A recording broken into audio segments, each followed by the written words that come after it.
Right now, the day's biggest news stories from a Vegas perspective. This is the Vegas Take with Sharp and Shapiro.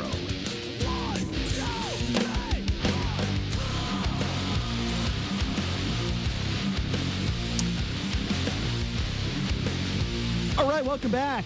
It is the Vegas Take. Sharp and Shapiro rolling out hour number 3. So glad you could join us. By the way, coming up at the bottom of the hour, Mike Babcock from TMZ Sports. He got into it with an employee a few weeks ago. I don't know how much about that he can talk about, but somebody at TMZ got fired, and he was involved in that. So Mike Babcock coming up here at the bottom of the hour. But, you know, I always love having Darcy Spears come on from ABC 13. She does a fantastic job with her Dirty Dining segments, and this week is no different. Darcy, thank you so much for joining us. How are you? I'm great. Thank you so much for having me back. Hello to all the KDON listeners and Dirty Dining fans out there. Yeah, absolutely. Great intro. So, Darcy, let's just get right into it, okay? Let's just start off with a diner that I have never been to before. It is called Metro Diner, and it landed on your Dirty Dining segment. What can you tell us about this diner? So last night, yes, Metro Diner was our high demerit earner. They have a couple of different locations in town, but it was the one on Rainbow and Warm Springs that drew the attention of health inspectors in the demerit department this week. They got a 29 demerit C grade on their October 15th inspection, and one of the things that kind of stood out to me because it made national news recently was the concept of corporate food. Do you remember that whole flap about Panera and their macaroni and cheese? I do remember that, yes. Okay, so it struck me when I was reading the health report here that there was a note of basically commercially prepared food that they were just reheating at Metro Diner, one of those items being mac and cheese. So I was like, oh my gosh, are we talking Panera all over again? So just kind of an interesting concept that, you know, when you go to these restaurants and you think you're going to a local eatery and you're getting, you know, nice home-cooked food, they're not even necessarily cooking it in their own kitchen. It's manufactured, prepared, packaged elsewhere, and then shipped out to the different corporate locations. And sometimes all they're doing is reheating the food, and I'm just thinking they can't even get that right.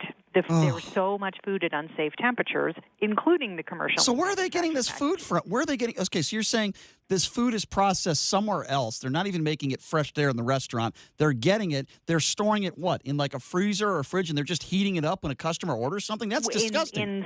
Yeah, for some of the menu items, yes. Oh. In particular, on this week's report, they mentioned macaroni and cheese and marinara sauce. So I don't know if it's coming from their corporate headquarters in Tampa, Florida, which is where this statement that they sent me came from, or if they have more regional kitchen-type facilities that service the different diners in different states. Now, correct me if I'm wrong, but they also had improper hand washing after cracking raw eggs and handling dirty dishes, expired turkey and chili on the line and in the walk-in cooler. Is that correct? Yes, those are some of the larger violations. And while it might not be as like super gross out potential as you get when you hear like a place is crawling with cockroaches, I always like to remind people that improper hand washing is one of, if not the most serious violation that we see on health inspection reports. It's almost always the very first violation that health inspectors write up in that health report. And it's considered, under Section 1 on the health inspection, it's considered a critical violation. And it's 5 demerits for just that one critical violation. So, Darcy, when you walk into this Metro Diner, I know you had a little bit of an interaction with one of the managers there. Can you tell us what happened? Or what didn't happen, as the case may be. Right. Yeah, so we get there, and I'm just like, hey, it says it's closed. It's, 3 o'clock in the afternoon. What's up? So we looked at the hours on the door, and we noted that they actually closed down for like 2.5 hours in the middle of every day, I guess, in between their breakfast or lunch service and dinner service. But there were still people inside, so I knock on the door. And another thing I mentioned was they have the managing partner's name emblazoned on the door. And I'm like, okay, this must mean that, they want to have a nice relationship with the community. They're telling you who the managing partner is. They want to know you by name, that kind of thing. So I knock on the door, and a staff member kind of peeks out at me through the window, and I hold up my microphone so she can see what's happening. And she cracks the door open, and I give her my spiel of who I am and why I'm there, and may I please speak to the person in charge. And I said, I know you guys aren't serving customers, but clearly there's staff here, so can I speak to the person in charge, and here's why. And so she takes my card and disappears.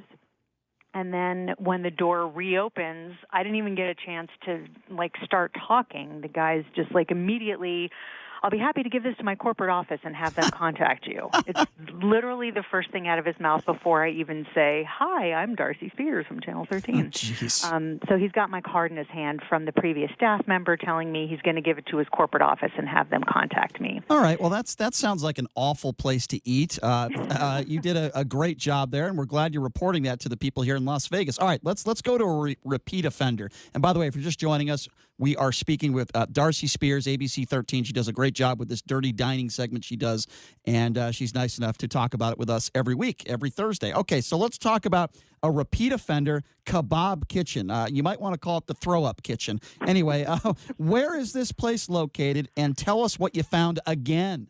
So Kebab Kitchen Mediterranean Grill is on Cheyenne and Wallapai. It's actually very, very close to a metro substation out there in the Northwest Area Command. In fact, when we went in the first time, there was a cop in uniform sitting there eating his lunch, and as he saw us walk in, he just plunks down some cash on the table, doesn't finish his lunch, gets up, and walks out. All right, hold on a second. I'm trying to picture this before we continue here. Sorry to interrupt.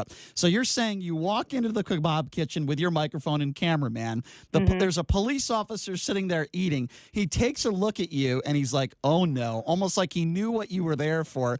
He plops money on the table and leaves? And just walks out without a word. That's great. Oh, my God, I love that. Okay, go ahead. So Kebab Kitchen was on Dirty Dining earlier this month in October. We just had them on a few weeks ago as the high demerit earner for that particular week. And then they failed their reinspection from that previous downgrade. You cannot get more than 10 demerits. You can't have any repeat critical and major violations when you're getting reinspected, but they failed. So when health inspectors went back, I'm sure the restaurant was fully hoping that they were going to get their A back. Instead of getting their A back, they took that C and turned it into a closure. Oh, wow.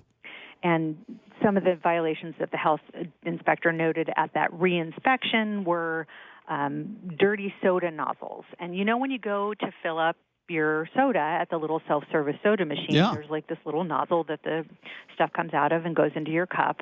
So there's all this brown slime that your drink is flowing through to get into your cup. Right. And they told the health inspector that they clean the soda nozzles with soda water. And that's not okay and clearly not effective. You can't clean something that has a bunch of carbonated sugar water coming out of it with soda water. How dumb can you be? So sometimes you hear stuff, but, the word dirty appeared all over that inspection. Dirty walls, dirty floor sink, dirty kitchenwares stored as clean, including they were reusing bulk containers. That's a big thing for with the mayonnaise, You're right? not allowed to take a single-use container. And, even though we do this at home in our own kitchens to be environmentally conscientious, you may wash out a plastic to-go container or put it through the dishwasher and then reuse it, to store leftovers or whatever.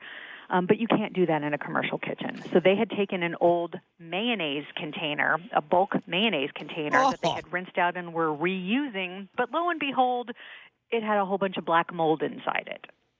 Oh, my God. I mean, this is and serious. I mean, people could get seriously really, ill. Really this is sick awful. From that. Okay, well, I think it's fair to say that the kebab kitchen is no longer in service. Is that correct? Well, they put the kibosh on the kebab, shall we say. All right, no more kebab kitchen. Oh, my God. Temporary. They are back open. They're back open. They got their A grade back. And interestingly, this owner and the owner of Favorite Bistro at the Link Promenade, which was also shut down for an imminent health hazard, they both took issue with their health inspectors, respectively. And we do hear that from time to time. A lot of places are kind of afraid to call out their health inspector, but, the kebab kitchen owner was very critical of the health inspector, in fact, called the health district and complained about her, and they sent out someone else, and that someone else is the one who ended up giving him his A grade back. But we heard the same thing from the owner of Favorite Bistro at the Link, who was telling us that they were trying to explain to the health inspector what was happening, and she just didn't want to hear it. So it's interesting. That's interesting. Politics and the blame game and the dirty dining game. Yeah, I was going to ask you this. In the history of you doing this, do you think there's ever been an under-the-table payment to a health inspector to say, hey, we want to reopen or we want a better grade? Has there ever been a case where there's been some, or you suspected there was some illegal shenanigans going on? Because this is very interesting what you're telling me. You're telling me that this kebab place, they didn't like the health inspector that got them a bad grade. All of a sudden, they switched to another health inspector. Oh, here you go. Here's an A. I find that a little strange. I will tell you that I have heard that allegation many, many, many times. Mm-hmm. I've never been able to prove it. I've never seen it happen. Of course, that would, be something, right? Right, yeah. But the proof is in the pudding when it comes to putting stuff on the air. So even if someone says it's happening, believes it's happening, alleges that it's happening, mm-hmm. We can't include that in our reports unless we have absolutely definitive proof that that's the case. But you could say where there's smoke, there's fire, and you hear things enough times, and I suppose the likelihood that it has happened is quite high. I just don't have any personal experience to back that up. Would that be considered dining lobbying? Dining lobbyists? Or, that's like the nicest term you could probably call it. Dining lobbyist, I like that. You just have to find the health inspector who shows up driving a Bentley and lives in a $2.5 million house. Exactly. Yeah, I've yet to see that. They have those cute little county cars, and they keep it on the up and up in that regard. Okay, Darcy. So this might be this is a question I think I'd like to ask you every week, and it might be a difficult one for you to answer since you've been doing this for such a long time. But let's just say your family's in town or you got a bunch of friends in town. What is the one restaurant that you would advise them to not go to? Stay away. What would be the one place you say, there is no chance I'm even going to go 100 feet within this restaurant? We're going to call it the dirtiest diner. What is the dirtiest diner that you would advise all people to stay away from if they decided to hang out and go on a date or go out with their family? What would it be? Well, it would have to be one that's a repeat offender and that keeps getting in trouble with the health district over and over and over again and just blows chance after chance after chance. The most recent example of that is Taqueria El Buen Pastor. And that just sounds disgusting to begin with, yeah. Let me say it with a good accent, though. Taqueria El Buen Pastor. Oh, very good. That was extremely at least I sound like I know what I'm talking about. Right. But yeah, they have multiple locations around the valley. One of their locations had its health permit permanently revoked, wow. as in shut down for good. They blew, and the health district gives restaurants a lot of chances. They really try to bring them into compliance. So you have to mess up a lot in order to lose your health permit permanently. Hey, JD, I'll buy you lunch there today. What do you think? I think that is The funny thing about that, you guys, is kitty corner to the health district's headquarters. Oh, wow. That is They're right crazy. next. It's like breaking the law when the police are right there. You shouldn't keep me on your best behavior just by virtue of your location. You pay me $5,000, Brian, and I will consider going to lunch there with you. So you put money before your health. Well, those are good standards you have. Hey, he's got a price and he named it. He does. Darcy, why don't you give out the information to us when your segment airs on ABC 13? Give out that information, where people can follow you, and how can they see this segment on television rather than the radio? On TV every Wednesday night on 13 Action News Live at 11 p.m. Dirty Dining airs. It is a weekly segment that airs every Wednesday night. And then knowing that not everybody's awake at 11 p.m., we also re-air it on Thursdays. Today is the day, everyone, at 6:30 p.m. We have an hour-long newscast from 6 to 7. We typically air it in our 6:30 p.m. half hour. So that's the re-air for anyone who might have missed the debut, which is every Wednesday night at 11. And, of course, for those people who prefer getting news on their desktop or their mobile phone, always, you'll be able to find it at KTNV.com or on our mobile app. Awesome. Darcy, we always love it. We appreciate it, and we look forward to having you on again next week. Keep up the good work. Thanks so much for having me, and we'll see you next week. Have a happy Halloween. All right. Yes, happy Halloween, Darcy. Darcy. Thank you so much. All right, there you go. Dirty Dining segment weekly with ABC 13's very own Darcy Spears. Do you remember the name of that restaurant she just brought up? I don't even remember. What was that restaurant? What Taqueria El Pastor? Taqueria something. Yeah, I don't know. like that. Taqueria, I'm not going to go there because I'm going to get sick if I do. Oh, my God. Well, I just, $5,000 covers what? Maybe. Food poisoning is very serious. Yeah, it's definitely some medical bills, some type of, yeah, Pedialyte. You okay? You look like you just threw up in your mouth. Something along the lines. Oh, okay. You all right? And my deductible. Oh, okay. I feel like $5,000 would cover that if I were to go to that restaurant. Well, so I'm going to give a ready. story about our good friend Chris Wynn, who's actually going to be filling in for me tomorrow on the show. So me and Chris, we go to the Orleans Buffet. And by the way, I like the Orleans. It's a fun place. There's some great restaurants there. I'm not a big fan of buffets in general.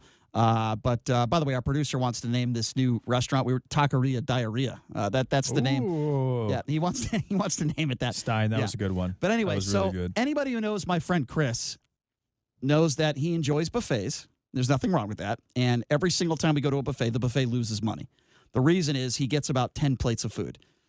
He enjoys his buffets. So I go with him to the Orleans. This was probably like maybe a year ago or something. So we go to the buffet, JD. And he's got watermelon, he's got sushi, everything. I don't trust buffet sushi. Never have, never will. He chows down. About 30 minutes later, he says, "Hey, Shap, I'm not feeling too good." I'm like, "Oh, what's wrong?" I'm like, "I don't know, bro. I think I ate something bad in the buffet. I think it was the sushi or the watermelon." I'm like, "Oh, no." So we were considering going and watching the football game that night somewhere. Instead, we go to his house. I have never seen him this sick. He is literally curled up in the fetal position on his disgusting couch where his cats urinate every day. That's just disgusting. Anyway, so he's curled up on his couch, moaning and groaning, and I'm like, "Dude, do you need me to take you to the hospital?" He refused. It took him hours, but after a while he felt better, but it had to be the food he ate. Now, I don't know. We pinpointed it probably, most likely the sushi. But my advice is if sushi's sitting down at a buffet for a long period of time, you probably shouldn't touch it. Now, there are some really good sushi buffets in town, and they don't sponsor our show, but Makino is the first one that comes to mind. But it's fresh. You've got the people right there making the sushi. I don't trust some of these other places where food is just sitting out for a while. I've been very fortunate that I haven't really had too many meals in Vegas that were bad or that tasted bad, but I did go to McDonald's a few months ago. I'm a big fan of their fish fillet.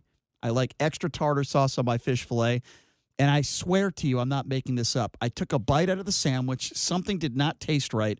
I opened up the sandwich, and the middle of the fish was green. I'm not kidding. I am, at this point, I'm livid. And anybody knows me well. I'm an extremely lazy person, meaning if I'm 2 blocks away from where I picked up the food, I'm not going to turn around because I'm so lazy. I'll just go somewhere else. I was so livid that I actually went back because this could get you sick, right? So I go back to speak to the manager. He looks at it. He's a complete moron. He doesn't say sorry. He doesn't say, "Oh, my God, sir." I'm telling you the truth here. He grabs the sandwich and he throws it away. Doesn't say, "Oh, let me give you a refund, sir. I'm so sorry. What else can I?" He just grabs it and he goes, "Oh," and he just throws it away. Doesn't say anything to me. I look at him and I say, "So you're not going to give me a refund?" And then he looks at me and he goes, "Okay, sir, what else would you like?" Like I was inconveniencing him. I am not the kind of person that is going to complain about food. In fact, I'll eat just about anything. But I draw the line when it is a green fish fillet at McDonald's. That's where I draw the line. And I'm just the customer service in some of these places. And I know it's probably a guy that's not making a lot of money. He's working at McDonald's. Maybe he hates his life. I don't know. I don't know what his person. Maybe he had a bad day. But he was such a jerk. And then you go to some of these expensive restaurants. If I spend $60 or $70 on a steak, I would like it to taste good. If I spend a couple $100 on a bottle of wine, I would like it to taste good. That's all. And everybody has different taste buds and different, I get that. But I don't think it's out of bounds to complain about something if you don't like it. That's all I'm saying. So do you think I was out of line, JD, by driving back to that McDonald's and complaining to the manager? I mean, it wasn't like, "Oh, there's not enough tartar sauce on there," or, I don't know, it's not hot enough. It was green. The fish fillet was green. This could get somebody sick. Do you think I was out of line? No, I don't think you're out of line, Brian. No, I would have done something probably similar. I would have asked for a corporate number, and I would have taken a picture with it, and I would have asked for an email. I would have taken a picture of the sandwich. That takes too much time, though. That takes maybe a minute and a half, but it's worth it. And they would, if it was actually green. It really was. The middle of it was green. You would get hundreds of dollars in free food. Damn it! I should have done because that. Had you taken Damn that, it. had you That's taken, a good. no, Why didn't you tell me? had you taken that photo and put it on Twitter or should've done something it. like that? I should have done it. The reaction could be. Then you would have really, yelled especially with how competitive. Then you the would have fast yelled food at me for industry putting is. something inappropriate on Twitter. You would have yelled at me. Well, from your own personal Twitter page, not from the Vegas Take Twitter page. So what do you but think? I'm Brian Okay. Shapiro or real Brian Shapiro. That would What be do you great. think should have been the headline if I did do that? And I wish I did. What do you think I should have put as the headline? Gross green fish fillet at McDonald's. I'm just curious. What should I have tweeted out? Yeah, a middle of a man's fish fillet sandwich. Green dead fish. Green color or something along those lines. Our producer Johnny said we should have labeled it McDonald's Goes Green. I like that. Ooh, That's a good one. It would have drawn a lot of attention too. The green accidentally. The green new fish deal brought to you by Ocasio-Cortez. A lot of vegans would have been extremely outraged by it. All right, I promise you this. Whenever something like I hope it doesn't happen, but if it does happen, you're going to be the first person I'm going to call, and I'm going to have you tweet it for me. Okay. Okay. I'm going to have you in charge of it. Mickey, and then Mickey D's Goes Green. I will give you half the McDonald's gift certificates I get if that does happen again. We will split it, but I want you to do the tweeting. I'll tell you what, I don't trust any place that has a happy hour with sushi because they're using sushi. I agree. They're using sushi from days before, so do not trust a happy hour sushi That's place. good advice. It's Mr. Darcy Spears giving you the advice. I like it. All right, our thanks to Darcy. Coming up next, TMZ's very own Mike Babcock from TMZ Sports. Take a break. Be back right after this.